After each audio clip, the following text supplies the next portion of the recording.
రాజ్యమేది లేదు గాని రాణిలాగా చూసుకుంటా, కోట కట్టలేను గాని కళ్ళల్లో నిన్నే దాచుకుంటా. రాత ఎట్లా రాసి ఉన్నా ఆ మార్చి నీతో రాసుకుంటా. స్వర్గమంటూ ఉన్నదంటే అది నీతోనే ప్రతిరోజు పంచుకుంటా. నిన్ను గన్న మీ నాన్న కన్నా అల్లారు ముద్దుగా సాదుకుంటా. నీకు కోపం వస్తే కొంత దూరం ఉంటా, నువ్వు గీత గీస్తే నేను దాటనంటా. కంట నీరు కంటి రెప్ప దాటకుండా కాటుకై కావలుంటా.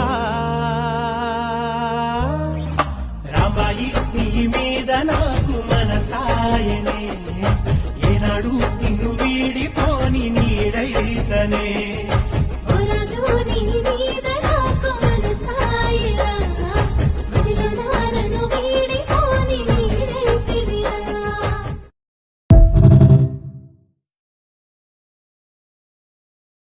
Download ShareChat.